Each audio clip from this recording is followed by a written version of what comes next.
Morning po. Ito, may dinala po sa ating kotse. Ito, Toyota. Tumataas daw ang temperature at naghalo na raw yung langis sa yung tubig. Kaya bubuksan po natin para makita po natin kung ano po ang diferensya nito. Ito muna po tayo sa ibabaw. Sige po. Pakita na lang namin sa inyo yung pagkakalag at pagbubuo namin ito. Ayan po yung gagawin natin. Ayan, Toyota. Ayan po yung kanyang langis. Ayan, maputi na.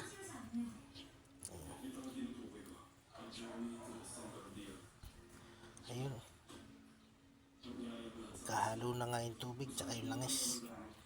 Ang gagawin po natin dito, bali itatap overall po natin.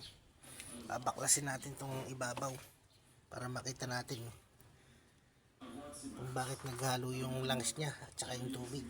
Ayan, bago pa yung carburetor niya. Bago.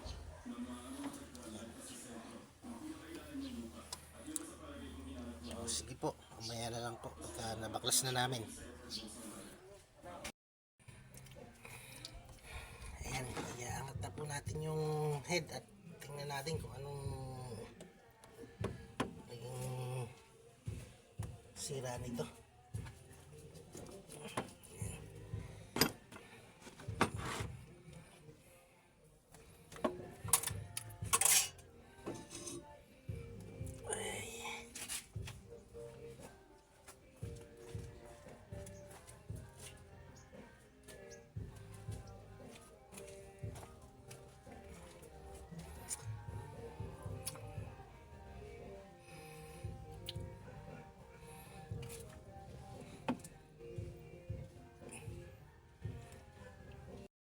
Ito po, kung nakikita nyo, ito yung unang piston niya, malinis oh. Ayan oh. Ayan. Bali, dyan po pumasok yung tubig. Ayan, sa butas niya na yan oh. Ayan. Pumasok po yung tubig dito.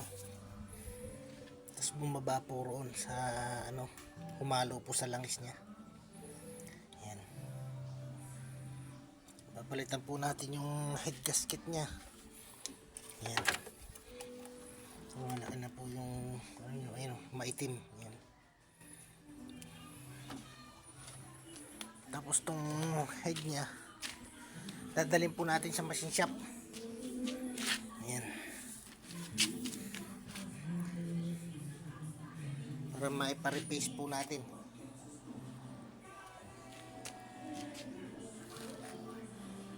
Sige po. Sa susunod na video po yung pagbubuo naman po.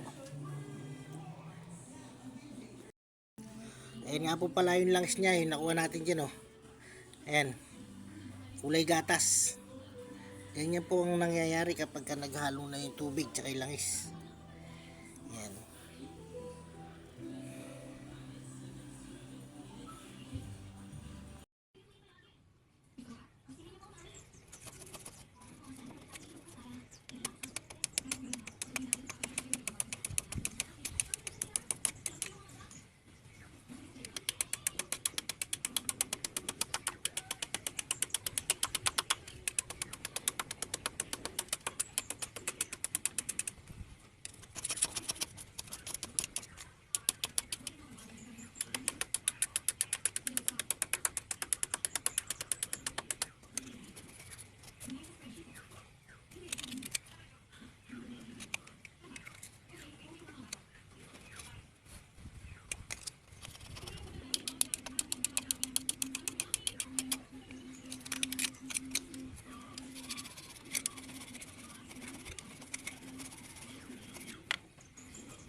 ako na ganyan trabaho. Ano sila mga sarili gamit mo? Dito ako lahat. Sabi.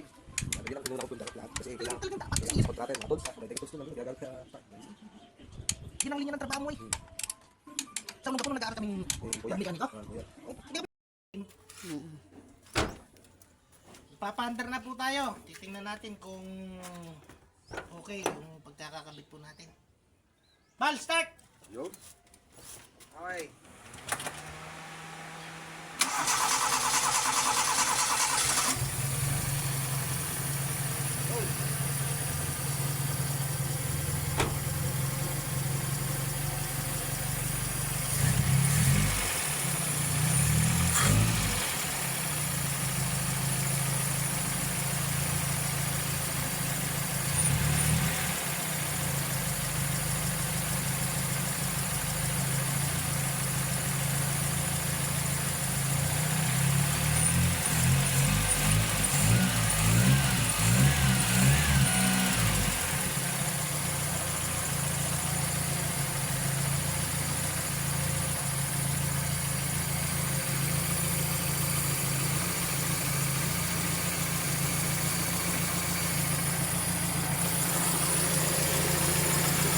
Ano po yung tubig nyo? Ayan, wala nang bula. Ayan.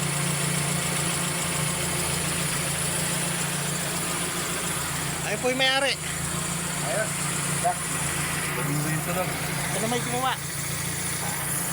Lupet. Boss.